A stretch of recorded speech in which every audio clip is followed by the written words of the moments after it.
What's up, everybody? Welcome back to another episode. Welcome back, Judah. Thank you, sir. Glad you're back. It's good to be back. Dennis took over for you in the last episode. Yeah, he's trying to take my job. Yeah, well, it's okay. I don't think your job's in danger. But thank you, Dennis. Thank you very much. Thank you, Dennis. Thank you, Dennis. He's sitting right in front of us right now. So, thank you, Dennis. Anyway, lots to talk about. Good, bad, and ugly. The movie? Not the movie. Okay. These are actual events happening in football, unfortunately. Yeah. So we're gonna talk about all of it. Let's go. But yeah, let's do it. This is what the football. Let's get into it.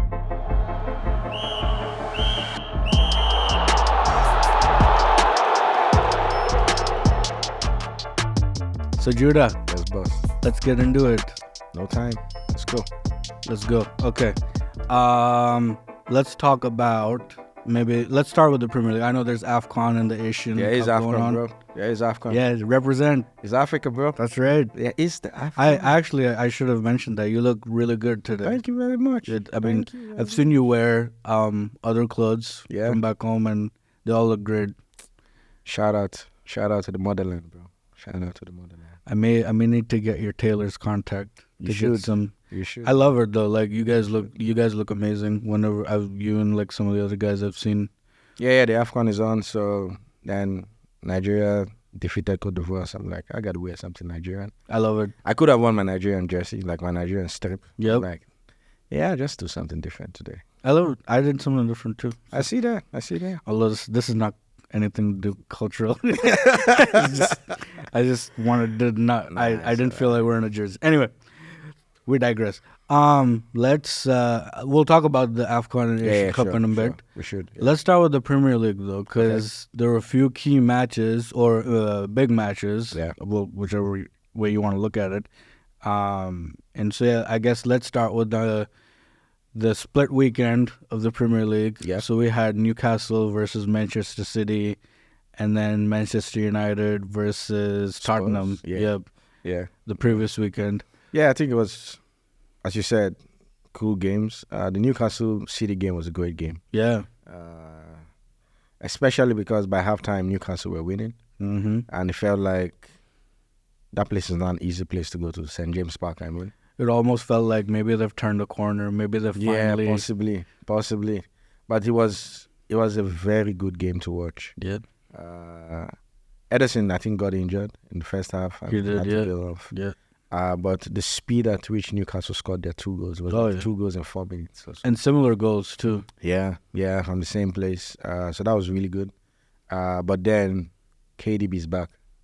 Yeah. KDB's back. That's just, I think, that was my biggest point from the game. KDB's back. Yeah. He comes on. He makes the difference. Yeah. Comes on in the second half, makes it 2-2 towards the end of the game, gives the assist for Bob, who makes it 3-2. And you could see, even the way Pep was celebrating that goal, you know that it meant a lot. Okay, I have to say something about that because last year people gave Arsenal so much crap for celebrating. And these guys celebrated like they won a cup. I don't think it's that as like you Come guys. on. No. Nah, not like you guys. No. Okay, remember the game against, was it Bournemouth? That Reece Nelson scored that dying goal. Can you compare that celebration with the celebration at St. James Park by City? Okay, that was the dying minutes of the match. Bob's goal was also 91st minute, 92nd minute. Was it? Yeah, it was late, like 90, 91 minutes. Was it the last kick of the game? I don't think it was the last kick of the game. Okay, the Bournemouth game, that was the last kick of the game. So is that your justification for you guys celebrating the way you did that? Hey, I'm just saying. Well, in the first, I don't have anything against a celebration. Look, I'm just calling out the celebration police. I'm just saying, where are you now? That's all I'm asking. Well, I ain't saying nothing about that. Anyway, wait, I thought you guys missed me. Like I came back for this celebration police. What the heck is this, bro? I was just looking at it, going, "This is City celebrating like they've won a cup." No, and Newcastle I think are what, 8? They can celebrate. They go to St. James Park. It's not an easy place to go to. At halftime, they were losing 2-1. It's like when Liverpool went to St. James Park and Darwin Núñez scored those 2 goals, And you remember they were 1 man down. Yep. At the end of the game, you could see Liverpool stay back on the field, applauding the fans, and there's Well, nothing wrong in celebrating. But they needed that. That game was like, anyway, we could go into all the. They were man down. Like it was difficult for them. They made it like right in stoppage time. Anyway, forget that. Just talk about the game. I think that's to me. Those are the main things to talk about. Yeah. The fact that City showed some level of, that champion grit. Of course, yeah. Go to a place that is hard and just grind out the win. Yeah. Get the 3 points. Absolutely. But as I say, really happy to see KDB back. I think he played a game before that one, which was the FA Cup match against Huddersfield. Okay. But this was a game where, in the Huddersfield game, they were already comfortable. But this was a game where they needed something, and there was no Haaland. Yep. So they needed something, and come at the man. So it's good to have KDB back. Yep. Just a quick note though, young talent Oscar, I think he's young, Oscar Bob. He has to be young. Norwegian. Oh, he's Norwegian, yeah. Oh, cool. So that's pretty exciting. Well, he's got Holland ahead of him. To teach him the language or what? Not the language, but like... Oh, like to learn be from... top class. Oh, yeah. Well, the thing for them is, I hope that at some point they qualify for a major tournament. Yeah. That's the thing from them. For me, I think that's one of the things they have to think through. The Euros is coming up in summer. They are not there. They should do whatever they can, if possible, to make it to the World Cup in 2026. Yep. If not, we'll just know Bob as a Norwegian player. That's all we know him as. Let's see what they at least international career-wise, I mean, yeah. Yep. But that's cool. Shout out to Oscar Bob, though. Anyway, that was 3 points for City. They needed it. Away, which was really cool. Yeah. For them. United shared the points at home against Spurs.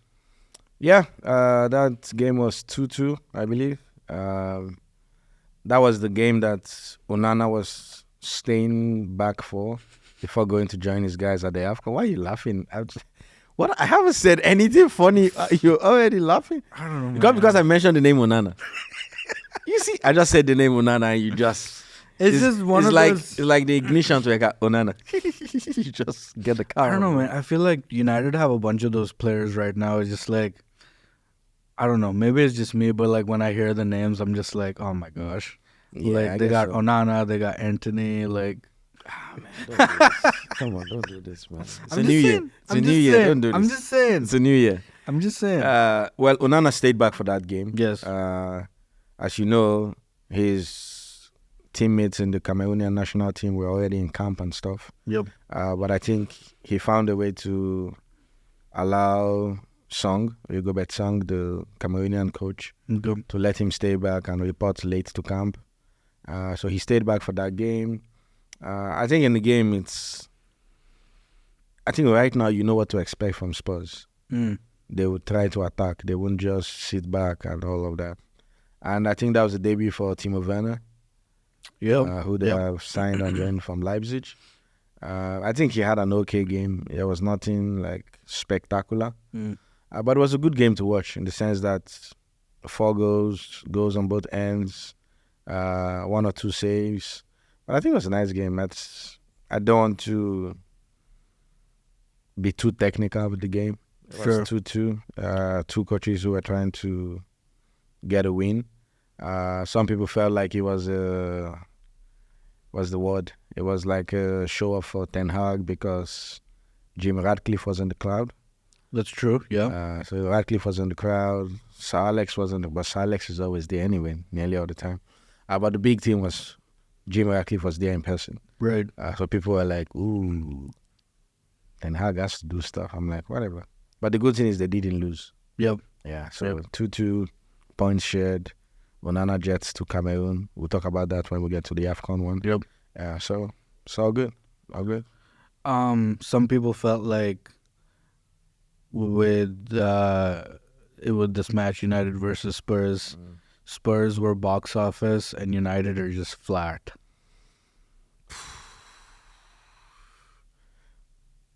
You could say it that way, but I don't think it was. They've had worse performances. So this was not like their worst performance. They've had performances where I'm like, is this Manchester United? Yeah. Like, I don't want to start talking about the games. There are like 2 or 3 that come to mind off the top of my head right now. But let's not make this a United podcast. Let's please not make it a United podcast. But being honest, I don't think that was their worst game. That wasn't. They've had worse games. But definitely Spurs created a lot of chances and stuff. But 2-2, points shared. I think everybody can go home. Maybe not very happy, but satisfied, for lack of a better word. Yeah. Cool. Let's switch gears now. Let's talk about Arsenal. Aha. Scoring 5 at home. Look at the way the pitch in your voice is going up now. Scoring Well, 5 at home. I'm not super happy, if I'm honest. Bro, you won 5-0. What do you want? No. I really felt sorry. I need to fix this real quick. I really felt like they didn't dominate the game well enough. Like Well enough? Palace didn't play well. See? Well, I guess that's part of the reason why we scored 5. You guys were the danger team. You guys were like the only team that was gonna score. Yeah, but all the danger came like way late in the game. But your first goal was like in the first 15 minutes. Yeah, that was it. You guys started well. I don't know. I wasn't satisfied personally. Well, I do understand that. You guys could have played way better. So that was not you guys at your very best. Nope. And still like... But even the fact that you were not at your very best and you still won 5-0, that's good. I feel like that shows more of like how poor Palace was. Well, you could say that. You know how... Because at the end of the match, the Palace fans had the banners up. They were protesting against... I can't remember the guy's name. Some guy. The owner, I think. I don't think it's the owner. It's not the owner? Because I think Palace is owned by some American guys. Yeah, I think that's... Yeah, I don't think those were the guys that were... I don't even think the owners show up that often. I think that's part of the problem. Yeah, it seems like the owners aren't that invested and they've been making decisions and... I don't really know what they want though. In the sense that I don't think they're expecting Palace to win the league, are they? So I'm not sure I know what their problem is. The fans? Yeah. Well, the fans probably want the club to do better and better every year, right? Well, yeah, good point. And I mean, they sold some of their, one of their really key players, Wilfred Zaha. Well, I think Zaha wanted to leave, I guess. Yeah, and I mean... But it is what it is. Anyway. They have Eze, they have Olise, they have promising players too. Yep. Now, I'm not saying everything at Palace is going okay, but I'm just saying I'm not a Palace fan, so I don't know, or I don't feel what they feel. Let me say it that way. Yeah, but I don't think Palace is not like a top 4 team. If they make the top 4, definitely kudos to them. Aston Villa right now, I think, are doing well. They're having a great season. Sure, yeah. But that's probably what they look at and they go, possibly, hey, yeah. Some of these other clubs are doing or well. When they look at Brighton, be up there, or Brighton, yeah. They look at Brighton who are playing in Europe now and all of that. I see the way Brighton have bought players. West Ham, for lack of a better word, very cheap and sold them very expensive. Oh, absolutely, yeah. E.g. Caicedo, Cucurella, yeah. But I stop there. So maybe you're correct. Yeah, maybe they look at these other guys and go, why is that not us? Notice that he only talked about the Chelsea players. That's it. He stopped there. He's like Caicedo, Cucurella. That's it.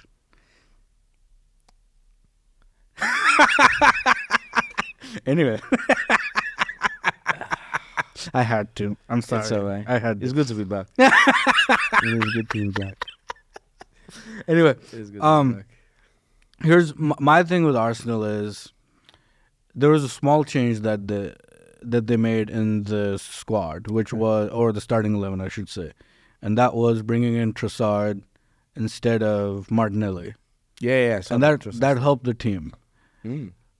My thing is now they need to find a way to give Saka some rest. Saka's played too many games, a lot of games.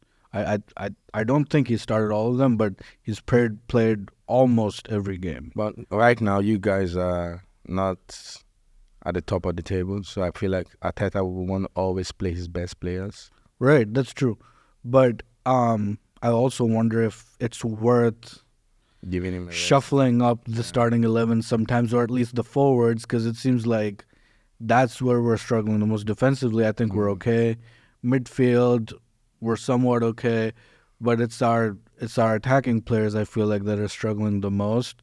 So you got Martinelli, Jesus, Saka, Odegaard, all what I would consider underperforming. They're all underperforming because we've seen them score the goals that they've scored. We've seen them perform the way that they've performed. They're not doing any of that at the moment. Okay. You know, and so I look at that and go, is it worth experimenting, or just, you know, let's say taking Jesus and replacing Saka with Jesus for a bit, putting Eddie in the middle, you know, like just because Jesus already likes to come in from the sides and then come towards the middle, you know, so like that is part of his game kind of anyway. Makes sense. You know. Sense. Well, the good thing, as I said earlier, I think off camera to you, is you guys are back to winning. Well, we won one. Yeah. Well, what I will be convinced with is once we win the next match against Nottingham Forest. The thing is, one win is a good way to start winning. True, yeah. So your last 3 games have been losses. 2 in the league, 1 in the FA Cup. Yep. So to get back to winning ways and to do it at home, to do it with a clean sheet, to do it scoring 5 goals, I think is a good thing. This is also the week after you guys have returned from your trip here in Dubai. That's true. So maybe you guys should come to Dubai more often. Well, that's true. That's true. Or maybe much more teams should come to Dubai. Yeah. They come to Dubai, get some of the sun. And hit us up. Yeah, they should. We can hang out with you. They should. I told Holland in the last episode.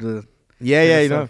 Well, we are kind of like I think we're like maybe the only indigenous football podcast here. Indigenous, not like we're both Emirati, but yeah, that's what I'm saying. Like, from here, yeah, that's not a good English word to use. Indigenous was not the best. neither of us are Emirati. You We're just not want to clarify Emirati. that. Yeah, I'm not Emirati. I'm very African, as you can see. And I'm kind of Pakistani. I get a lot of stick for that, and people don't think I'm Pakistani. Anyway. Yeah, but maybe more guys should come. Guess that's Dubai Sun in it helps, you know. their system. Go back and win 5-0. That's right. Yeah. Yeah, but shout out to you guys. Yeah, it was good. Anyway, that's enough about that. Yeah, move on. The big game, though. Well, the big game, not in the sense of the teams, but what it meant for that team and that player. Brentford hosted, was it Nottingham Forest? Yeah, Forest. At home? Yeah. They win 3-2. Yes. And Ivan Toney is back, the big man. Definitely, it's good to see Ivan Toney back. I think the last time he played was the end of last season. Oh my gosh. So he hadn't played at all this season. Yep. Not just to see him back, he had a captain band on. He did, yeah. So that was great to see. And he scored. Oh, yeah. Hold your fire, bro. I'm coming. Okay. I'm going to say that. Okay. But yeah, you're correct. He scored. Did you see the controversy with that, though? Yeah, there were 2 things. So, number one, the ref saw the ball somewhere and did the spray foam around it. Yep. Toney moved the ball twice. Yep. And then used his hand to pick some of the foam and put it on the new place. So, in the case where the ref sees it, he gets a yellow card, right? I don't know. Okay. I guess that's at the discretion of the ref. The ref could actually tell him, hey, move it back. Move it back. And Just like throw-ins where people come forward and the ref goes, hey, go back. That's my assumption. I don't know. But if he gives a yellow card, I don't know. Just curious, how much of a difference does something like that make? Well, VAR would have seen it and they didn't bring... Yeah, they didn't that's call the the thing. ref to look at it and cancel it, so I don't think it's an issue. Because the other thing, though, is when he moves the ball, Yep. the goalkeeper should be alert enough to then tell his wall to move also. Well, so that was another thing. Which he didn't do. And I did you think see even that? Ryan Yates, who was at the far left, at least from my angle of the wall, turned back and was trying to tell him, there's a lot of space here. What if the ball goes this way? And it felt like Matt Turner was trying to go, hey, I'm the goalkeeper here. I know what I'm doing. No, I think he was trying to tell him, like, you're the wall. I'm relying on you to, like, But the do goalkeeper is something. the one who arranges the wall because he has vision. Yes. And so he tells the guys, this is how I want you to move a little to the left. Okay, stay that way. And then he positions himself because he is the one that needs to see the ball when it goes beyond the wall. Yep. The guys would only jump and... Yep. some will turn their back, which is a bad idea. Sure. But when they jump, if the ball goes beyond them, they have to then look back and see if it goes in or not. Yeah. So it's the goalkeeper's responsibility to set up his wall the way he wants it. Yeah.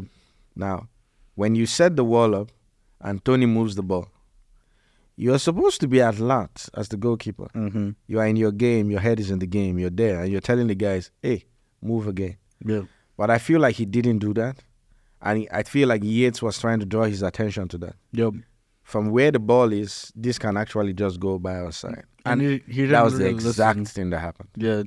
And it just felt like there was a script that was written. Well, he literally looked back around and he's like, "See, like." That's the point. And then Matt Turner, I don't know. There. So I don't think Toney is having a great season. Yeah. I'm not saying he's not a great goalkeeper, but I just feel like some of the games I've seen, like even in the United game, he did make a save, but some of his decision making was poor. Lucky for them, not like lucky. Lucky for him, they won that game 2-1. Mm-hmm.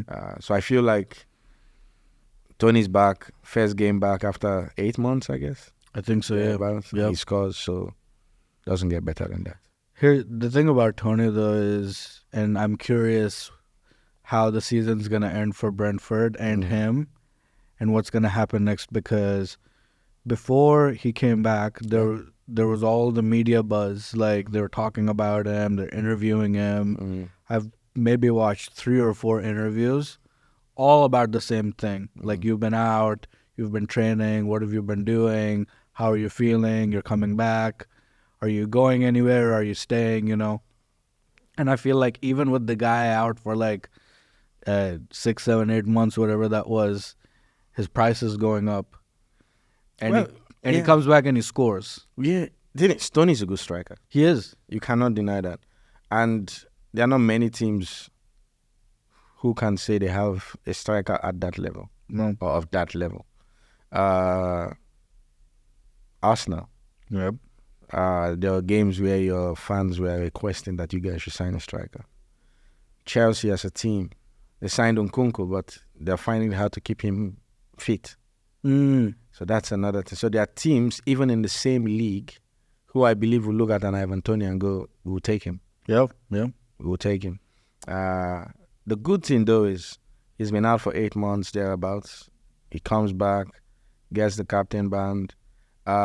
His strike partner, Mbeumo, is not there. So I feel like he would miss Mbeumo.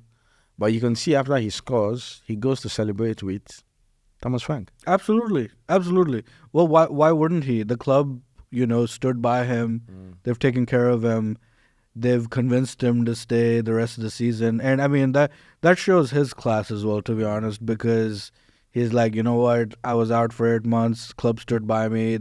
He gets the game back. He gets the captain band. Yep. That's a huge statement. He's able to get a goal. That's a huge statement. That's the belief of the manager, you need the manager to believe in you, True. I think this guy has believed in him from probably day one. I think so. And so to score that goal after that long, and the funny thing is, his last goal was against Nottingham Forest. Oh, really? I didn't know that. Yep. I think it was in May, if I'm not mistaken. And I think it was also a free kick. Oh, really? Deja vu. Sandwich, bro. Just a sandwich. So he can take the 2 goals and the band and just boom, and then eat it up, and then now he can keep going on his way. Yeah. Good thing for him, though. Yeah, it was just good to see him back on the pitch. Yeah. See him celebrating his goal with the coach. Yeah. And you could actually argue that if he had been playing all season, Brentford would have been maybe with a little more points in the bag. Sure, yeah. Now. That's why I'm curious to see where they end. Like, this will be one of the teams I'll be watching. Yeah, but that's a different discussion the end. from another time. But yeah. Shout out to Brentford. Yeah, shout out to Brentford. Shout out to Toney. He's back. Arsenal, please take a look at this guy. And what is wrong with you? Some time ago it was, we need to sack Calvin Phillips. Now it's Ivan Toney. Well, I don't know what's going on with Calvin Phillips, which I don't even want to talk about that. We could talk about that another time. Yeah, we'll see what happens with Calvin Phillips. Well, at the end of the transfer window, we'll do like a wrap-up of the transfer window. Hopefully. I'm just saying, I think Toney is great. I think he is, He's a cool guy. The thing is, at this moment, if you look at like the big teams and the strikers they have, they're all these like big, strong, attacking players. They're players who can... They have the physical strength, they have the technical ability. I mean, Ivan Toney, I would put him behind some of those. Like, he talks about, like, I mean, part of it's his mentality as well. He wants to be like one of the greats. He wants to be, on the level with Harry Kane. That'd be cool. And he's like, I want to be England's number 9, and who better to learn from than Kane. And the thing I also like about him is that he has a sort of humility about him. Like, when this whole thing has happened, like, he hasn't spoken to the media much, but then when he has, like, he's not like, oh, I'm here defending myself. He's like, you know what, I did wrong. Didn't know what I was doing then, or whatever he said. I don't remember exactly, but he's taken responsibility. That's good. He's accepted that, he hasn't done, the right things. And he's just like, put my head down, work hard, get back, and just do what he's seen the value of what he loves to do, which is to play football, score goals. Yeah, that's great. And that's what he wants to keep doing, That's and that's a good realization. I think so. Anyway, but as we've kind of hinted at transfers, sort of a big transfer has happened. Jordan Henderson has left Al Ettifaq, which is in the Saudi Pro League, and has gone to Ajax. So are you saying it's a big transfer because Ajax is a big team or Henderson is a big player? Well, I think it's a big transfer because he just move there like a year ago or less than a year ago? Ettifaq? Yeah, like 6 months ago. Yeah. In the summer. He moved. He moves there. Didn't quite settle from what the reports are. Yeah. Seems like his family stayed in maybe Bahrain or somewhere else. I don't know. I'm not quite sure, and I think he had to commute. I could be wrong on all this. Yeah, possibly. But there was just, didn't feel fully settled. There's reports he didn't get paid. Now, I don't know what that means. Like, if he didn't take payment from the club or the club didn't pay him, I don't think that would be the case, that the club wouldn't pay him. I don't think the club didn't. I think I might be wrong also, but I think it had something to do with like tax. Oh, that's right. Yeah, that's what it was. Yeah, maybe something like that. But anyway, it seems like, and it could be that he just wanted the move. Maybe it just wasn't what he expected. I don't know. I guess so. I guess only Henderson can answer those questions. So. But 6 months or less than 6 months, whatever it was you just said. And moving again. Yeah, because he finished the last season with Liverpool. Yep. So he moved in the summer. Yep. Himself, Bobby, Chamberlain, that's Oxlade, Naby Keita. All these guys finished that season. So he hasn't been at Ettifaq up to a year. Yep. But for whatever reasons, which seem like much more than football reasons. Sure. Yep. He's had to move back to Europe, this time with Ajax. So let's see, because Ajax started the season really poorly. They're beginning to get some level of stability, for lack of a better word. So I hope he's been there, he plays, because I think one of the things also that might be a reason for his move is he wants to play for England and the Euros. Ah, okay. Yeah, that makes sense. That might be one of the reasons. That makes sense. It might not be a major reason, but it should be one of the reasons. Yeah. So maybe playing in Ajax might keep the eyes on him so that folks can, because I don't think Southgate will fly to Saudi to watch him play. It might be easier for him to go to the Netherlands to watch him play in Ajax. But I'm not saying that Southgate has to watch all the players he's going to pick. Sure, yeah. Yeah, but I think one way or the other, that might just be one of the reasons he wants to play in the Euros for England. It could be. But wasn't he playing regularly at Al Ettifaq? He was. I think he was the captain. I could be wrong. Like, I think he was the captain. I think, like you just said, I think it has more to do with. Yeah, I think it's a mix of reasons. Football, there's football, there's family, there's this, there's that. So Jordan is the best person to answer that. True. So until we get to bring him on the podcast, we don't know. Or unless he goes somewhere and he says, "Okay, this is my confession. This is why I left." You never know. Yeah. Could be, yeah. But anyway, he's now at Ajax. Yeah, all the best to him. So Ajax. See how that goes. He gets game time. He enjoys his football. Yeah. I feel like not much has happened in this transfer window. I mean, there's movement happening here and there, but like, it seems like teams are a bit concerned with the financial fair play stuff. I know Everton and I think Nottingham Forest both have been charged. Yeah. But The funny thing is, I hope they didn't deduct more points from it. I haven't heard anything yet about the point deduction. Some people think there may be fines instead of point deductions. I don't know anything, but yeah, that would be cruel, man, for Everton. They just climbed out. Well, it is So what it is. anyway, we'll see whatever happens with that stuff, and then of course, then there's the looming thing over City as well, and Yeah, a lot of that's gonna take some time. a lot of that's behind closed doors, so Yeah, people that's gonna really take- don't know That's gonna take what some the time. details are let's with that. We'll wait till there's an official publication. Yeah. Anyway, that's kind of the transfer news. Yes. Let's look at some other juicy stuff that's happened Okay. just in the last few days. So I think number one, Jose Mourinho sacked by AS Roma. Oh. I'm European champion. I think I am a special one. I love man, Jose. What's going on? What's going on with Roma? First of all, I mean, why did they sack him? Now the thing is, there are a few reasons that I've heard. I was actually speaking to a friend of ours, Charles. Yes. Who's a big Mourinho We guy. need to bring him on. We need to ask him this question. Charles is a big Mourinho guy. So we're having some chats earlier today. And we're actually talking about this. Yeah. Oh, Mourinho sacking and stuff. And he was saying Mourinho playing 3 at the back, maybe that was not the best option and stuff. Because his wing backs were not the very best and stuff. So there is that. So was that costing them matches and results? Well, as you say, maybe we should get Charles on. Okay. Next week. Okay. Charles fair, can say fair. Charles watches more AS Roma games than I do. I I think Charles watches all of the Mourinho games. Yeah. So I watch some Serie A games. I watch the big games like Right. maybe the Milan Derby d'Italia, those kind of ones. right, Yeah, I will watch. But I don't watch like every AS Roma game. Yeah. Charles is that kind of guy. But I think he also said something like he's not totally convinced that it's only for results. Because he said, I think Roma are not too far away from fourth. I think he said they're like some points off. But it's not like double digits difference. Okay. But one of the things I feel that has to be one of the reasons is his disciplinary record. Okay.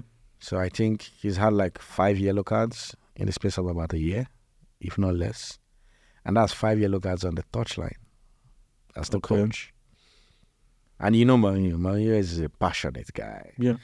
Remember his episode when he was in Spurs, where against City and Sterling wasn't giving the penalty, but he was diving. Yeah. And his assistant speaks to him. You see the way he runs out. Dude, and, that is one of my favorite clips. Yeah. So Mourinho is that kind of guy. Yeah. Even on the touchline, he's speaking. He won't shut up. He's not a diplomatic guy. How is that a disciplinary thing, though? He gets red cards.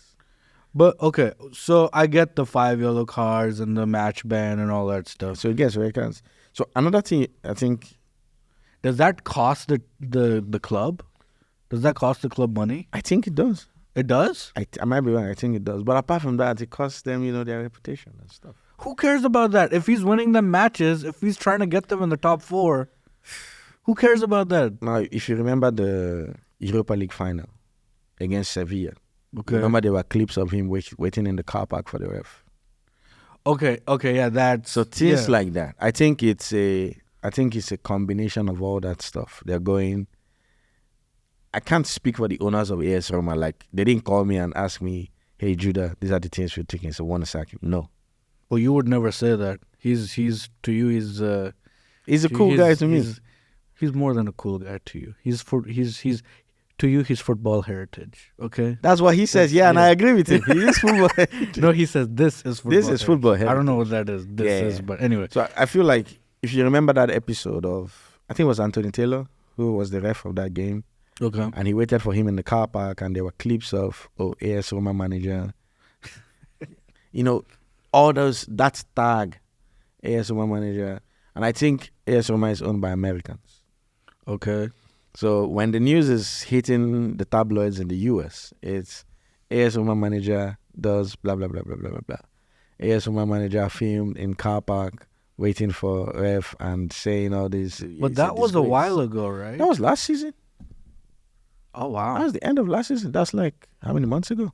Oh, dang. I thought that was like a while ago. No. So the season before that, I think he won the Conference League, Yeah. and that's how he got qualification into the Europa League. Okay. So then they go all the way to the Europa League final, lose the final to Sevilla, and then he's in the car park waiting for the ref. Now, I'm not saying that's a good thing to do. Right. I'm just saying, I think when you put all those stuff together, this disciplinary record, this Mourinho doing this, and this Mourinho said that, and this Mourinho gets touchline ban, or all of that, I think those things also factor into the decision. I could be wrong, but I think those things factor into the decision. So I hear that. I feel like the only way those things make a difference is if they make a difference to the dressing room. Okay. Like if the dressing room starts seeing that and goes, okay, Yeah, Mourinho's kind of cuckoo, like, don't really want to, like, you know. Yeah. So in my discussion with Charles, that's one of the things I brought up. Because I told him, Mourinho kind of has a reputation. I don't want to use the reputation in an absolute way. But if you look at most of the clubs he's left, maybe except for Porto, while he was leaving, or maybe Inter Milan, because by the time he was leaving Inter Milan, he was treble winner.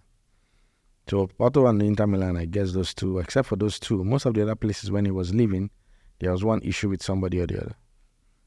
When he was leaving Chelsea, no, the first time when he was leaving Chelsea, I think there wasn't like a public spat or anything. It was the results were not so good. He had to go. When he was leaving Real Madrid, there was the issue with Casillas, where he was playing Diego Lopez over Casillas. There was some talk about him and Sergio Ramos. There was some talk about, at some point, Ronaldo. When he was leaving Manchester United, it was Luke Shaw, it was Pogba, there was one other person, I can't remember whose name it was. When he was leaving Spurs, it was someone like, not like there was a full-on clash, but Dele Alli came on and did his interview and said he could trace some of his mental illness to... That was like way later though. Yeah, but he mentioned the whole, I can remember, I can trace this to like at about the time where Jose had that discussion with me. The one Sure, of... I mean... So you could look at all of that and go, yeah. But in this Roma one, I don't think there's any... Okay, Mourinho has an issue with Shaarawy or with Pellegrini or with Lukaku or Dybala. I don't know. There's no reports of that in this time. So this is one of the unique sackings. Now, but he's been sacked. But he's Jose Mourinho. He's made so much money from being a coach and from being fired as a coach. Yeah, that's the thing. Like, when he gets sacked, he gets money, right? Like, Yeah, you have to pay him off his contract. Oh my gosh, like that's just... You have to pay him off. So he's made a lot of money as a coach on the job and as a coach being fired. Yeah. So what to do?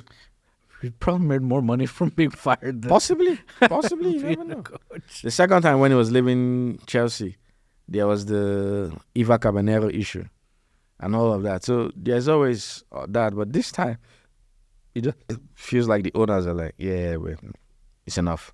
Yeah. So whatever they've seen, yeah. Well, I guess I'm waiting for that explosive Jose Mourinho interview with Sky or whoever. You know he's going to do something. Sky Italy. But not very soon. After like maybe a month. Like three I don't know, man. You need to strike with the iron when the iron's hot. So yeah, true. You should, I'm looking forward to that. I think many people want to know now, will he go to Saudi? Will he come back to the Premier League? He said he's not going to Will Saudi. he take some time off? I think he should take some time off, just chill with his fam. Yeah, man. Maybe then next season go somewhere else. But he's Mourinho, he will get a job.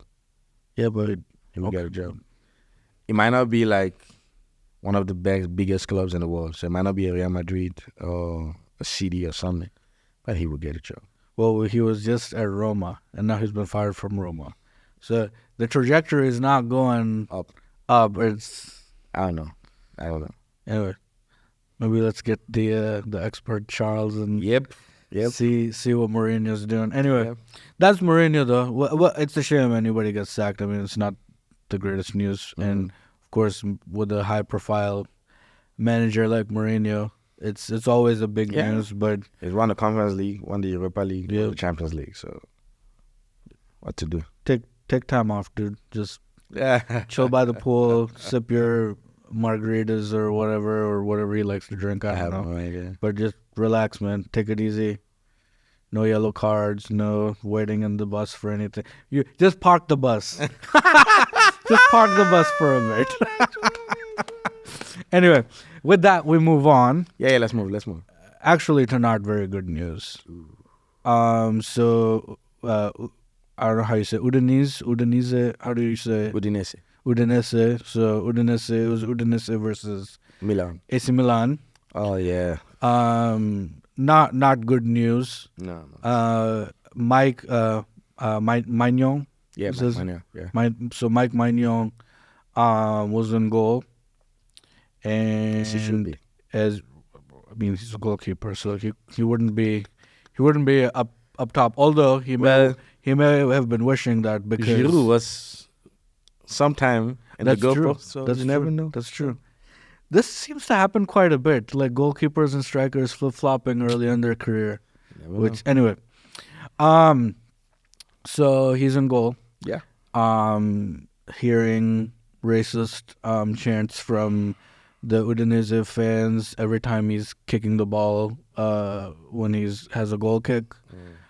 He complains to the ref. The ref, actually, I'm not clear on what happens after that, but he goes back in goal for a bit. Okay. And then it seems like he's just had enough. And starts walking off the pitch, says something to the ref. Ref signals like, Kalas. as if like the game's on pause or suspended or whatever. Maignan takes gloves off, walking down the tunnel. AC Milan players join him, as they should. To the players for joining him, that's to good. the players, I mean, Really good. Udinese players should have joined him as well. That I'm is being really honest. for his teammates walking out with him. Beautiful. Yeah, I mean, and we need more of that, Beautiful. right? We need more of those kind of, how do you say this? We need more action like that instead of words, because we're finding like words or lack of words is, it's not doing much. And to be honest, like these fans who are doing this stuff and treating players and doing this kind of disgraceful stuff, I mean, it's just this it's enough, Anyway, but they come back out after I don't know how long, 15 minutes or more, I forget the details, but they come back out and they end up going on with the game, and eventually AC Milan won 3-2. That good heavens.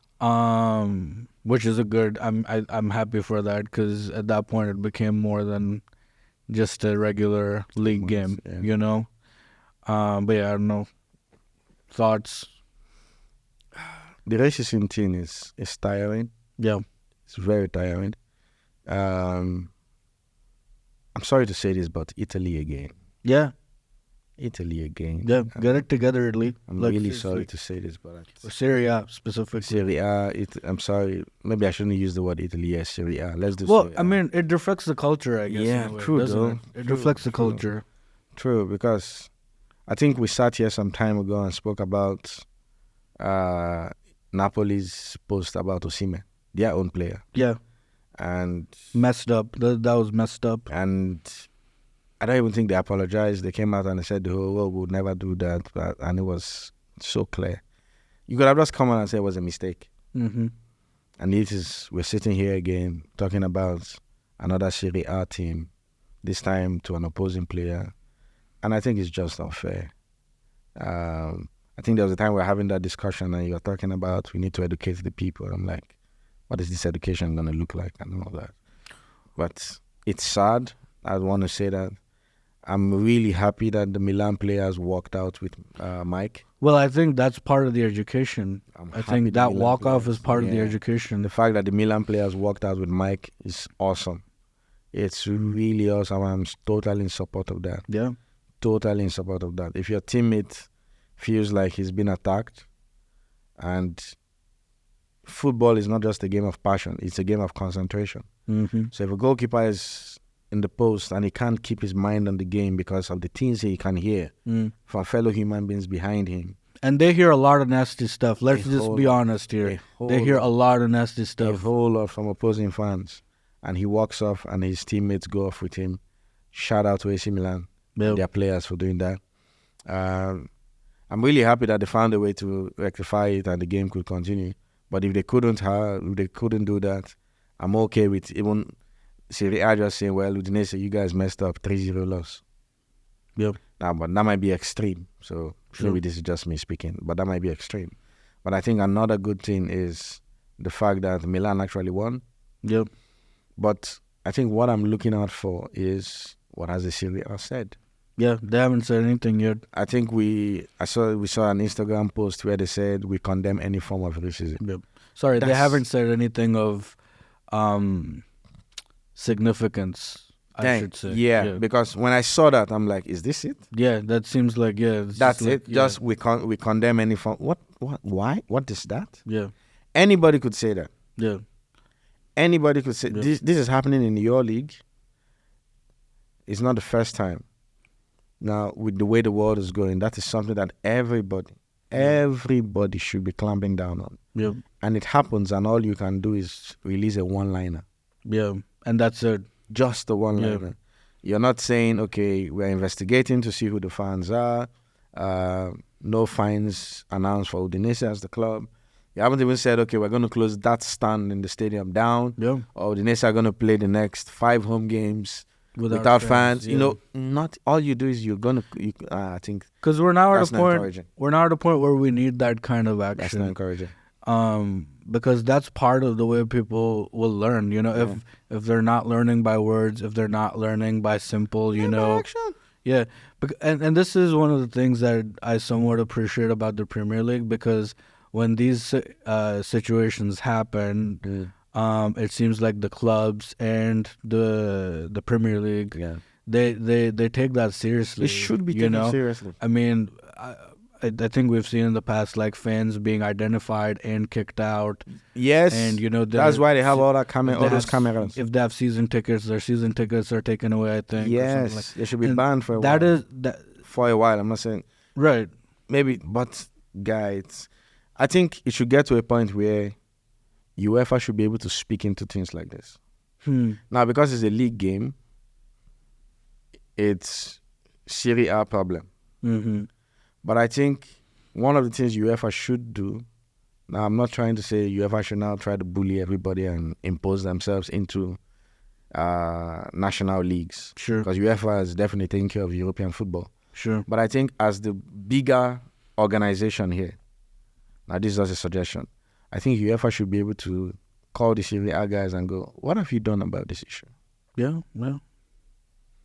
If we don't see any action, maybe reduce their UEFA coefficient. Tell them maybe next season, instead of sending 4 teams to the Champions League, you can only send 3. And let it be on paper. Let it be on record. Let it not be, UEFA don't like us. Yeah. I think as the bigger organization, UEFA should be able to go a step further and go. And this is not only for the Serie A. This is for every FA, every association, every whatever under European football. If things like this are happening, and you guys are not doing it, we would step in. Now, we will not help you do it. We will just show you that we require action. Yep. So either we would suspend or something, reduce your coefficient, take away 1 slot from UEFA competitions, whatever, anything. I tell you, the Serie A guys will sit up. Sure. I mean, another thing they can do, like, this might be extreme, but, these players should just stop going to those leagues if they see this kind of stuff. I mean, they're making money off of this. These leagues, like, they're enjoying the success. I tell you, man. You know what I mean? Thing is, Milan put something out. Inter Milan put something out. Yeah, and it's not even their player. No. And the Serie A is doing. We condemn. What is that? Yeah.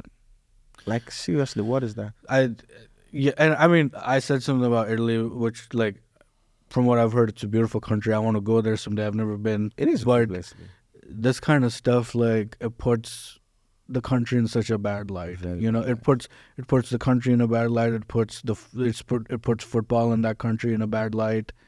I mean, But we know that there are good guys in there are, Italy absolutely. who don't have this issue. Because I actually saw a picture of some Napoli fans who flew from Italy to Cote d'Ivoire to support Nigeria because of Siemens there. Yeah, there you go. So It's we are beautiful. not here saying that everybody in Serie A is bad, or No. all the fans are bad, or everybody is messing up. No, they are cool guys. But when you keep seeing consistent stories coming out of the same place, Yeah, it makes and those you wonder. who can fight it are doing little to nothing. It's Yeah. not encouraging. It makes you wonder what's going Another on. thing you should think about is if I'm an Udinese player and I'm not white, I'd actually start asking myself, am I safe? Mm. Yeah, that's what I'm saying. Like, What about the Udinese players who are not white? yeah, I'm thinking of younger players, you know, who are looking for opportunities. They're thinking, oh, Italy might be a good place to go, but then they're seeing it. They're going, yeah, nah, bro. I don't think it's worth it. Yeah, it's absolutely not worth it, and they should boycott. You know. I don't know, man. Because Udinese have players who are not white. Yeah. So when they see that, they'll be like, ooh, so what? Yeah, I saw a lot of them go over and give Mike a hug. But I felt like seeing the AC Milan players walk off, they should have walked off as well, and that didn't happen.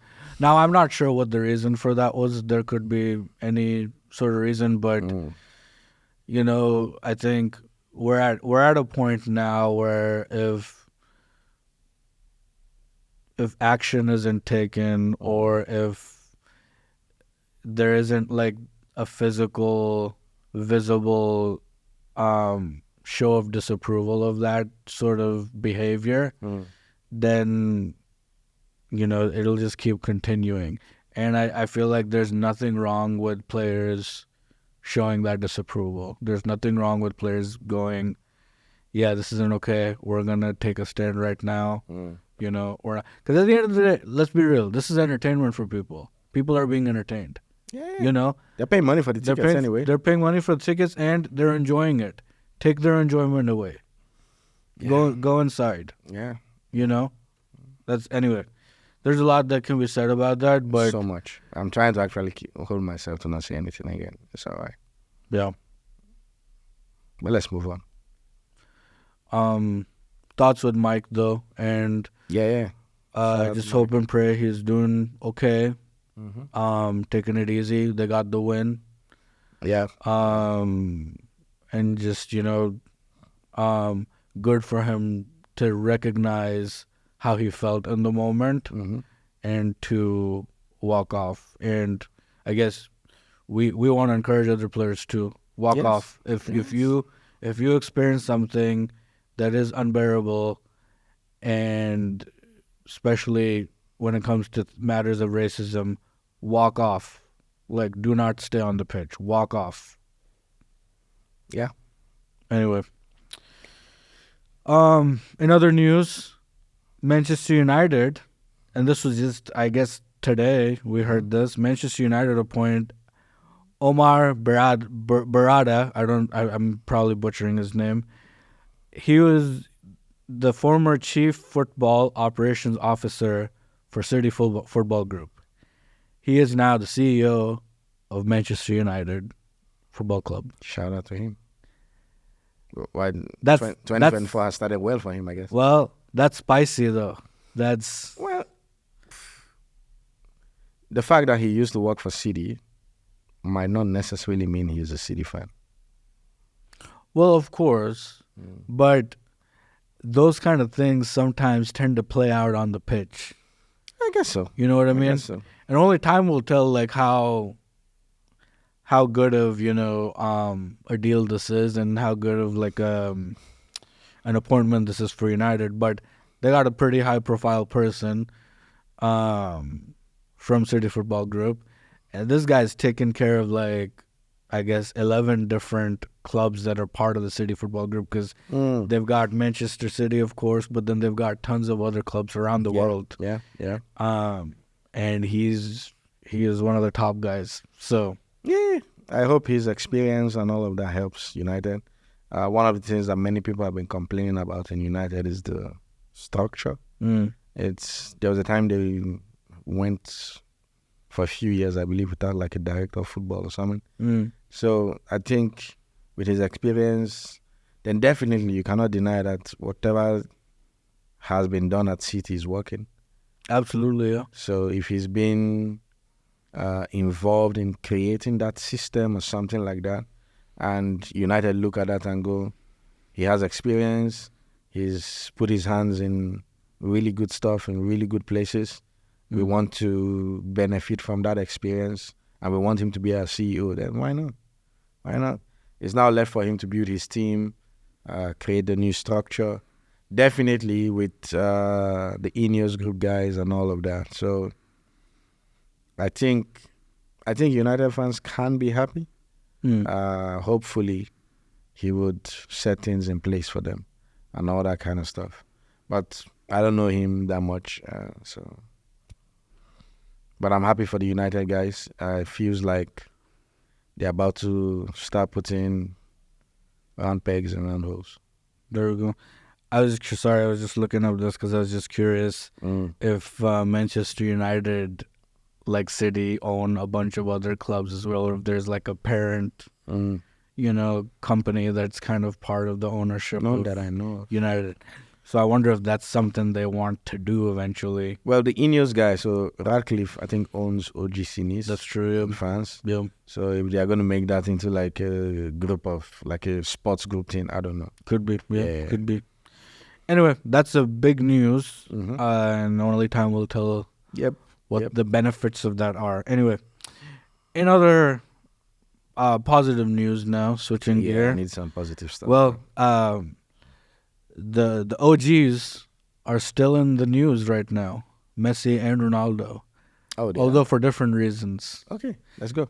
So Messi wins the best FIFA Men's Player Award. I'm not surprised. I think Ronaldo won it last year. Did Ronaldo win it last year? Or maybe somebody else won it? No. Ronaldo Never didn't mind. win anything. I don't know. Somebody won it last year. Yeah, definitely. I think it was it Lewandowski? Okay, never mind. I don't know. Maybe it was Messi. Never know. Was it Messi? I don't think it was Messi. I don't know. Do you know? I don't know.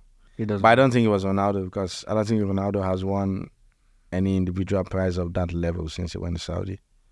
And he got something when he went to Saudi. He did like I don't know. Anyway. We're talking about Messi though. Messi won it this year. So Holland? Oh, Holland. Maybe Holland, yeah. But I know it wasn't Ronaldo because Ronaldo didn't win. Excuse me. That stuff. Well, why I say I'm not surprised is because I think this is the one. Wait, if Haaland won it last, it's Messi. Yeah, I don't think Messi won it last year as I well. think it's Messi. I could be wrong. But I think Why it are was we Messi. talking about this then? Because FIFA think he's the best, I guess. Whatever. We move on. I didn't know he won it last year. I wouldn't even put this on our thing. Anyway. Oh, well, I don't know. I don't know why. Screw it. Well, what's your issue with Messi winning it? No, he won it last year. So if someone wins something last year, he can't win it again? He can. Why do we need to talk about it? I don't know. You put it there. I didn't put that. That's what I'm saying. I didn't know he won it last year. I was just like, oh, Messi won. It's this guy, this Barcelona fan guy. It's him who's like, oh, like Messi, whatever. Well, give Messi his flowers. He won it. We give you your flowers, Messi. Enjoy. So it's probably the last one. Well, I think so. Yeah, I think so. I could be wrong, but I think so. I hope they don't give him. I feel like we keep saying this. Well, there's every Copa year, America. If he goes and wins Copa America, I hope they don't. It's okay. Anyway, let's talk about Ronaldo though, because this is not something that happened last year. Okay. So apparently Ronaldo was asked the question in like a press conference or something like, where do you think the Saudi Pro League is at, or like how do you think what level it's at, or something along those lines, and his response was something like, yeah, the Saudi Pro League is better than Ligue 1. Oh yeah. Oh my gosh. And people are I don't know. I actually don't know how people are feeling about that. I have no idea. I saw something like that, I think, on IG. Okay. It was at the Globe Soccer Awards event. Are people annoyed? I don't think people are annoyed. Okay. I think there are different groups of people. So there are people who think, yeah, he's Ronaldo. If he says that, he's most likely correct. I know you will laugh, but there are actually people who are there. There are people who are in that group. Okay. And maybe most of them are just diehard CR7 fans or whatever. Yeah. And they're like, oh, it's Ronaldo. He's this. He's that. If he says it, he's probably correct. So that's one group. There's another group that think even if you have that in your mind as your opinion, you don't need to share it. Okay. So it feels like pulling one person down to raise somebody up. Okay. So there are some folks who are in that basket, for lack of a better word, bracket, basket, group, whatever, of even if. Sure. Don't say that in public. Sure. Then there's another group that think this is just proof that Messi is living in his head rent-free. How is that? Is very far-fetched. And I'm going to explain what I saw. Okay. What I saw was people feel like one of the reasons he chose to speak about the Ligue 1. Now, he could have said, oh, the Saudi Pro League is close to the Serie A level, close to Bundesliga. But he said it's better than the Ligue 1. One of the reasons people think he did that was Messi used to play in the Ligue 1 after he left La Liga. And so he's trying to do the whole, I played in a league that is better than my rival. So that's, and I don't think it's far-fetched. I'm not saying that is totally true, but this guy has always tried his best to say something that always puts him ahead of Messi. So there's another group that believes Messi is living rent-free in this guy's head. There is another group. I'm sorry, I have to say something. I Go ahead. feel like CR7 is living rent-free in those people's head, because for them to get to that conclusion, that's quite ridiculous. I don't think it is. Well, because he could have easily said MLS, and Messi plays in MLS right now.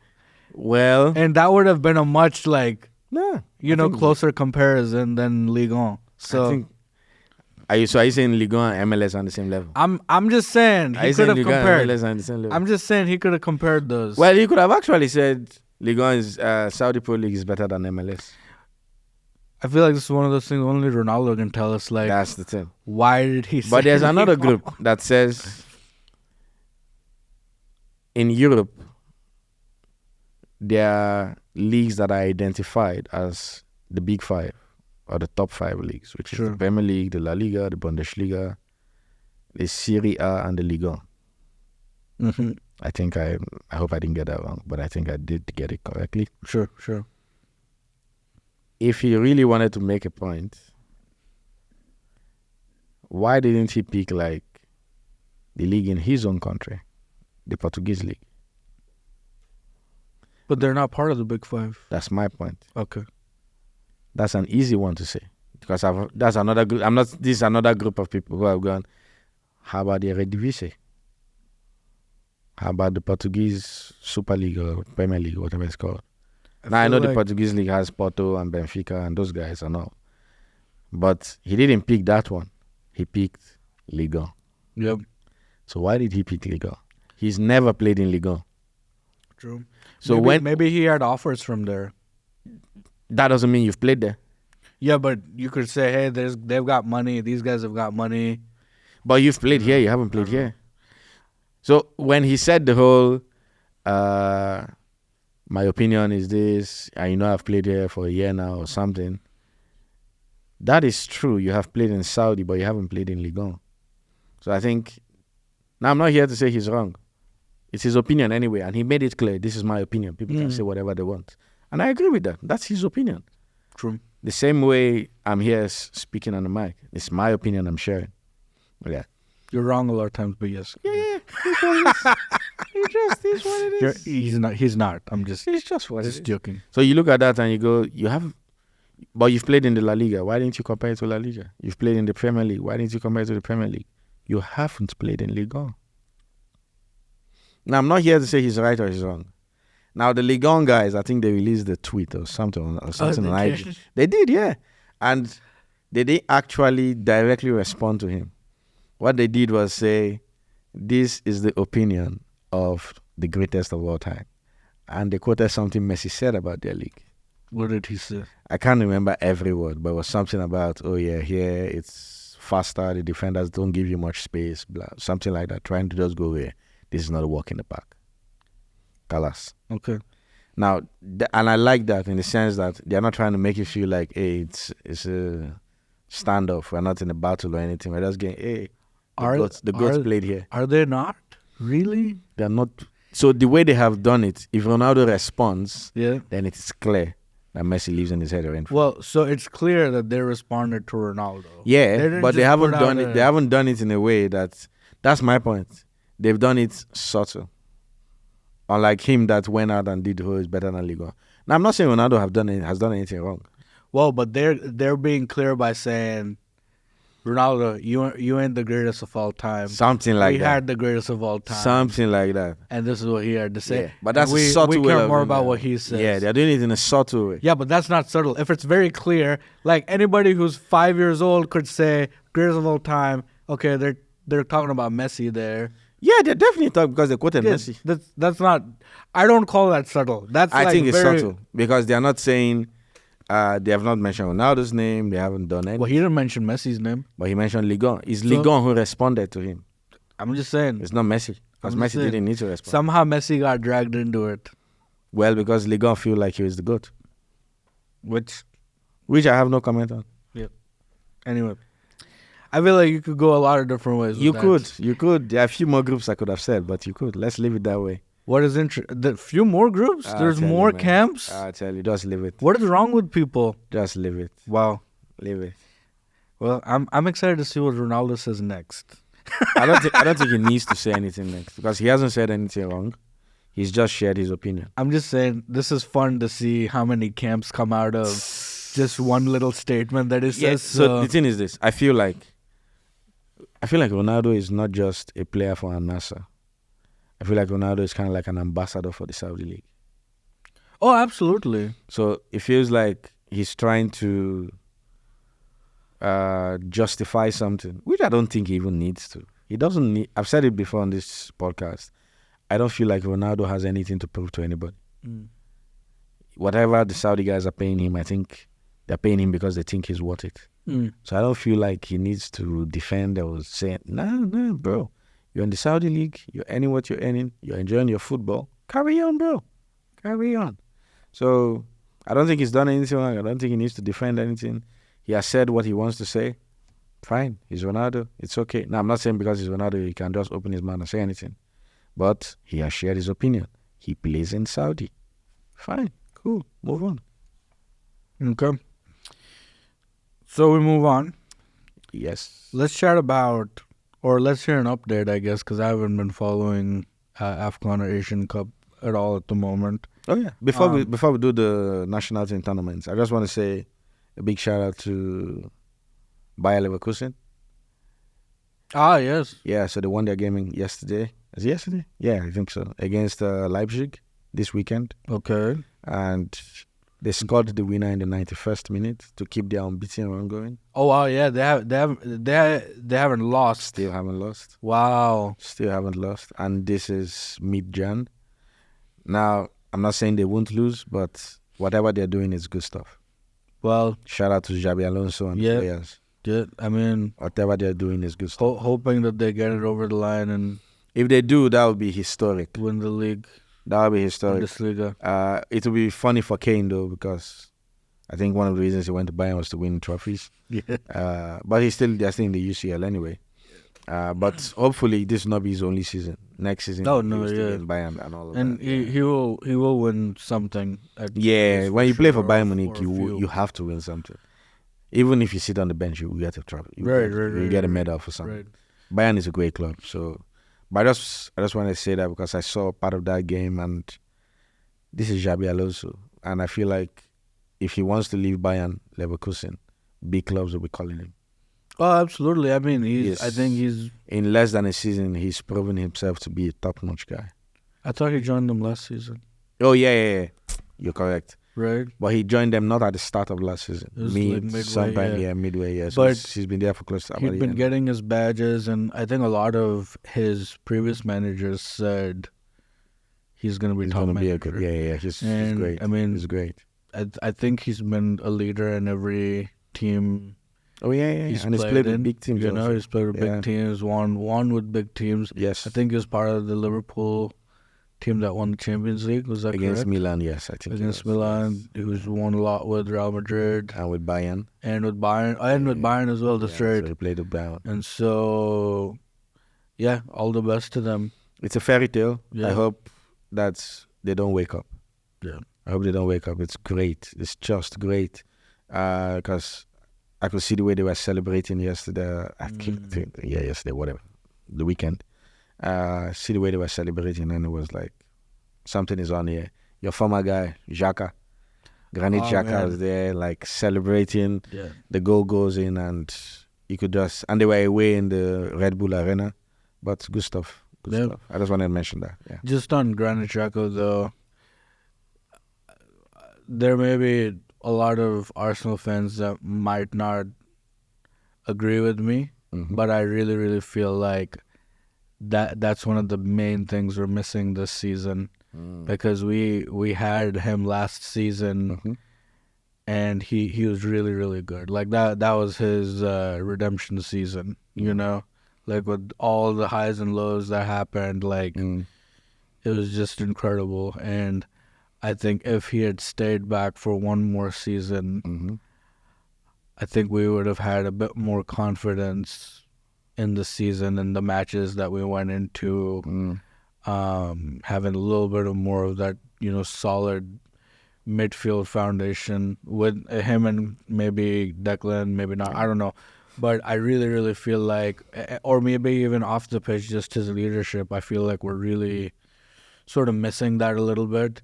But, you know, Leverkusen have a good player and good leader on their hands. I was going to hands. say, you guys got Dex, so it is what it is. You have Dex now. I think maybe you guys did not foresee Partey missing a whole lot of the season with injury and stuff. Yeah, I think it's part of it. Yeah. So all those things, all those factors come together. But he seems like he's enjoying his football in Germany, so shout out to him. And this is with Leverkusen. Leverkusen are doing this without Tapsoba at the back. Tapsoba is in the AFCON. Without Boniface, because Boniface is injured. And you can see that they're still grinding out the wins. So I just feel like that was good stuff to see. Yeah, man. I think that's amazing. Credit to them. Let's see what happens. Yeah. But let's talk about AFCON Nation Cup. Give us an update. What's going on? Football is making us happy in Africa. So the tournament has started. I think one of the main things I do want to say is I have noticed that it seems like there are no small teams. There are no small teams because you look at some of the groups and the nations that you expect to be like top and stuff are not. So for example, Group A that has Cote d'Ivoire, Nigeria, Equatorial Guinea, Guinea-Bissau. Equatorial Guinea is top. Oh, okay. Yeah, Nigeria is second, Cote d'Ivoire is third. Now, at the start of the tournament, I don't think anybody would have seen that coming. Now, the bigger one is the Cape Verde one. In a group that has Cape Verde, Egypt, Ghana, Mozambique. Cape Verde is top of the group. Now, they're not just top of the group. They have already qualified after 2 games. Second is Egypt on 2 points. Cape Verde have qualified 6 points. Egypt, 2 points. Ghana, 1 point. Mozambique, 1 point. Now, the funny thing is, there's only one more slot for qualification. Yeah. And that's between Egypt and Ghana. And hopefully Mozambique. But I just want to assume that I think they would accept that their tournament is coming to an end. But nobody would have seen that coming at the start of the tournament. No, yeah. So you watch these games and you look at even Angola. And you're like, Algeria cannot defeat Angola. They played 1-1. You watch Tunisia play Namibia, and Namibia win Tunisia. These are results that few years back, nobody would have thought of it. But this year, I think the AFCON tournament this year is just beautiful. It's so beautiful to see. I might be wrong, but in the few games I've seen, like Algeria, I don't think Riyad Mahrez is having a good tournament. He was actually subbed off in the last game. Now he's the captain and all. He's the biggest star after playing for Leicester and City and now in Saudi. But I don't think he's having a great tournament. So you see, most of the big teams or the big hitters are not coming to the party. Dennis could also have been right when he spoke about Salah going back early. Well, that was Klopp. Well, yeah, Dennis mentioned Klopp saying that, so Klopp could be right. Because if Egypt don't qualify, Salah goes back to Liverpool. Well, it was more of his wish. So well, his wish true. might. Now, Yeah. Egypt is second on the group right Yep. now. So if it stays that way, they will qualify. Yep. But I think they still have to play Cape Verde, which they haven't. Mm. Now, the good thing for them is Cape Verde have already qualified. Yeah. So they might just rest some of the players. And Yep. yeah. But if that doesn't happen, then Egypt have a tough nuts to crack. So if you look at the tournament like that, it's just beautiful. Although you have defending champion Senegal still doing their thing. Yeah. So the Manes, the Ismail Assars, Koulibaly, Edumendi, those guys are still doing their thing. Awesome. But it's just a great tournament to see. You could see some players return to their clubs pretty early. Yeah, let's in some of the big ones. I mean, Egypt, Yeah, Ghana, Egypt Cote or d'Ivoire. Ghana, one of them. I think Cote d'Ivoire should qualify, Okay. but it's going to be tough. And Because Cameroon's another one. Yeah. Your friend Onana. He was actually pissed that he didn't play the first game. Yeah. But I don't blame Song. I think he landed on match day. So even if he didn't land match day, he landed the day before match day. So I think he didn't have any training with the team and all. And the fact he was expecting to play. He expects to get picked. That was I don't know if he was expecting to be picked or expecting to be on the bench or whatever. But I don't think he was even on the bench. But he touched down, I think, the night before match day or match day. What's wrong with this guy? I feel like he has this kind of arrogance about him. I don't know. Like, I'm Andre Onana. But that's only something that Zlatan should do. Yeah. But he's not Zlatan. He's not. He's Andre Onana. Well, he's Andre Onana. And Andre Onana is a great goalkeeper, according to Ten Hag. So I like how you saved yourself there by according saying to Ten Hag. according to Ten Hag. Yeah, Ten Hag came up with the whole statistics and said statistically he's the second best goalkeeper in the Premier League. Oh, he is? Statistically, at that time when that was said, yeah, he said Okay. that. Well, that was when, like, before the season started? No. That's like a month ago. What? Yeah. That's not too long ago. Look at this guy. What's wrong with you? So I just feel like, I'm sorry, I just feel like he's a little bit overrated. I feel like, just with the things that end up happening, I feel like they did a like-for-like swap by getting rid of De Gea and bringing in Onana. Like, well, he's better with his foot than De Gea. That I can say. is that what you need from a goalkeeper? Well, it seemed like something that was important to Ten Hag. In a game where you can only use your feet, you got one player who can use his hands as well. Well, And you say, you know what? We want he this saved goalkeeper the, he saved to the penalty against Copenhagen in the fair, Champions League. fair. That's fair. I'm just saying. Although he made some errors that actually put them in a bad place, like against Galatasaray and United and I think Bayern Munich and all. But allow Onana to relax. Just let the boy be, bro. Hey, like, he's the only one who keeps putting pressure on himself. Okay. I'm just saying. Look, Well, he was back in the second game. well, which yes. was the game against Senegal, and they lost that game 3-1. The only reason I heard about that game was because people were bantering Onana again. Well, he considered 3 goals. The first goal was a deflection. The second goal was like cross across the box. And the third goal was a Mané goal. Yeah, he's a goalkeeper. He would have to pick the ball out of his net. But I wonder if you're, like, being named as, like, one of the top goalkeepers in the world. I feel like you expect to see some of those being, like, saved or, like, a touch or, like, something. I feel like just sometimes his reactions are late. Or sometimes he just, like, I don't know, he doesn't make the save or the block that he could save. I don't know. The funny thing is this. You know, Onana actually retired from international football. He did? Yeah. Oh. So How him old is playing he? in the, I don't know. I don't think he's in his 30s yet. And he retired. He had some issues with, I think, Song and one or two of the FA guys. Okay. So he's like hanging my gloves for the national team. And he's found his way back. But as you say, he's Andre Onana. So with him, there's so many ifs, buts, commas, Yeah. and semicolons and all that kind of stuff. So it's not the easiest thing to talk about and analyze. But he's back playing for the national team. And right now, their qualification is dangling. Mm.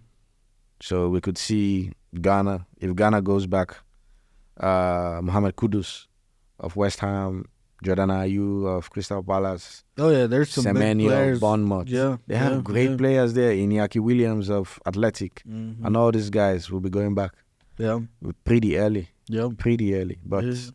that's the thing with tournament football. Yeah. You have to win to remain in the tournament. Yeah. And I think they know all these things. But it's just, I think for me, it's great to see that a team like Tunisia, a team like Algeria, a team like Egypt, a team like Ghana, all these guys, after 2 games, their qualification is still very shaky. Yeah. And most of the teams that have put them in this place are teams that you would have expected them to win. Well, they've raised the bar, I guess. That's They've the raised thing. the bar. That's the thing. They- So even African football, I'm looking forward to the time where in one of the World Cups, you would have African teams qualifying from their groups and going into the knockout stage and getting to the quarters and the semis. Yeah. Man, those days, It's coming. I'm waiting for them. It's coming. Waiting for those days. Cool. Yeah. But that's the AFCON. Yep. Great Well, stuff. Tell us a little bit about Tanzania, though. Oh, yeah. So Tanzania played their first game against Morocco. They lost that game 3-0. And after that game, I think not too long after that game, their coach was fired. And that is very awkward. Yeah. 1 game into the tournament and he's fired. But I think he was not just fired for the result of that game. Mm-hmm. Before the start of the game, the Morocco game, like the pre-match conference, he insinuated that Morocco influenced the choice of the officials for that game. How that is possible, I don't know. Yeah. But he was trying to insinuate that Morocco have so much. Now, the guy is Algerian. That's the coach himself is Algerian. Right. He's coaching the Tanzanian team.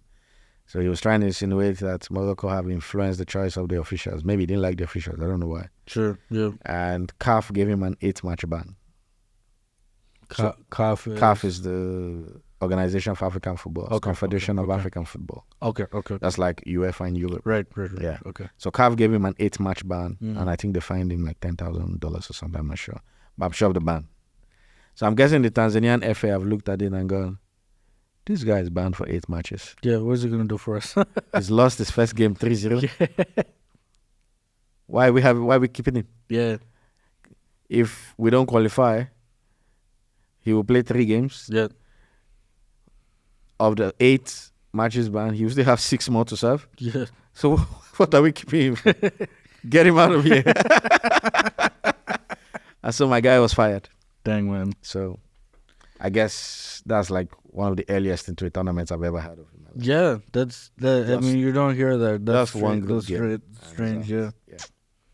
Anyway, well, let's see how far Nigeria go. Yes. All the best to you guys. Yes. Let's. I hope we get out of the group. Yep. I don't think I'm not very confident that we will win the tournament because I think like Senegal is a better team and all that. Well, let's But see. all the best. Bro. Seems like there's a lot of upsets. So There is. This would be the year. There is. So we're hopeful. We're missing some of our key players. As I said earlier, Boniface is not there. Injured. Sadiq Umar of Real Sociedad is not there. Wilfred Ndidi of Leicester City is not there. So we had a lot of guys pull out of injuries. But we're hoping that the guys we have there can make us proud. There you we go. really have. There you go. But hopefully next time we record, I'll have more updates. By then, more teams would have been knocked out. So not more teams, some teams would have been knocked out because right now, everybody's still in. Yep. Then also, as you said, we have the Asian Cup going on. That's right. Yeah. Right here in Qatar. Our, what do we call the UAE? Our host country? Our host country. Our home. Country we live now, in. Yeah. So we live here in the UAE. Our home away from home. Yeah, home away from home. So we've been looking at, I've been following the score lines. The UAE won the first game against, I think, Hong Kong, then played 1-1 with Palestine. In that game, they got a red card, but the goalkeeper made some good saves. Yeah, Yeah, because they played most of the game with 10 men. So high tendency that they will qualify from the group. And definitely, as our home here in the Middle East, we are following up on that, and we hope that the UAE do really well. We really hope that they do well. They have other big teams there, like South Korea with Son and Hwang Hee-chan and those guys. Yeah. And Japan is there with Endo. But Mitoma is not there. Is he injured? Oh, really? Yeah. Oh, shoot. But Endo's there. That's one that I'm trying to remember. Your guy, Tomiyasu. He's there? Tomiyasu is there. Yeah, he's Japanese. Oh. Tomiyasu is there. Then you have, I think, Iran. I think Iran is a strong team. Yes. I think Iran is a really strong team. Johan Bash, Taremi, Azmoun, those guys are there. And then you have, I think Saudi is also a strong team. I think even Oman, the host, are a strong team. So it's going to be a good tournament, I believe.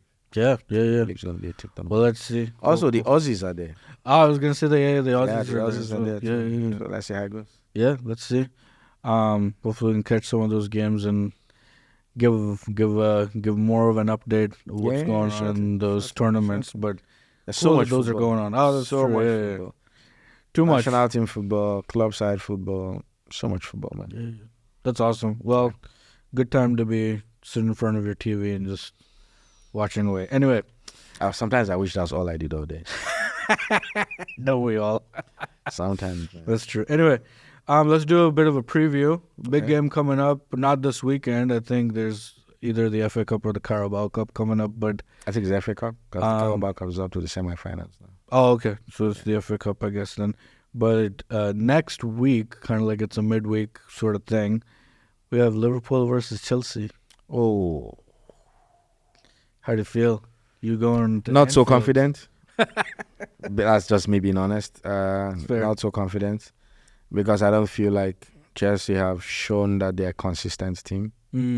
But one of the things I've noticed this season though, is that when Chelsea kind of play the big teams, they've not had bad results. Okay. But the funny thing is, I hope I don't jinx it by saying it now. That's just it just crossed my mind now. Like, what if we just jinxed it? I hope I did not. Because they played Liverpool first game of the season, 1-1. They played City, 4-4. They played Arsenal, 2-2. They played Spurs, they won 4-1. Okay, to make United fans happy. They played Man United, they lost 2-1. So I think when Chelsea have struggled a lot with teams that sit back and just allow them have the ball and they don't know what to do with it, they just pass it side to side. But when they play teams that are also expansive, attacking, and their spaces in between, then they enjoy themselves. And that is Liverpool. Yeah, that's true. But the thing is, you could score Liverpool 3 times, they'll score you 6. And you still lose. Let's see. So let's see though, yeah. That'll be an exciting match. But I hope it will be a good game. But I'm not confident that Chelsea will win. Hey, I'm rooting for you guys. Well, I think you will because you need us to help you get Liverpool to drop points. Hey, you did it to Spurs, so I'm looking forward to it again. Yeah, sometimes we do some community service, you know. There you go. But let's see how it goes. Though. Appreciate it. We really appreciate the service. You're welcome. Anyway, great chat. Yeah, I think we've spoken for a very long time. Yes, we have quite a lot to catch up on. Well, I'm back, I guess. But anyway, I think that's it. That should be it. I think that's it. Yeah. Guys, like and subscribe. Thanks for being with us in this episode and hope you made it this far. And if you did, thank you so much. We always appreciate you guys joining us in the conversation and chiming in. And chime in the comments as well. Like, tell us what you thought, if you had any thoughts, opinions, takes. Like, if you have any and they're worthwhile, maybe we'll mention them. You know what I mean? Why not? Someone said Salah is overrated. I wasn't going to mention that, but... Oh, wow. I just remember that somebody said that in our comments. Oh, wow. And I thought that was pretty funny. It was about when Dennis and I talked about Mohamed Salah in the last episode we did. So anyway, wow. but give us a little bit more substance. No comments. No comments. I'm not gonna comment on No that. But comments. anyway, but thank you for always being with us and listening in, and yeah, we appreciate it. And I guess we'll catch you guys in the next one. Yes, we will. Cheers. See ya.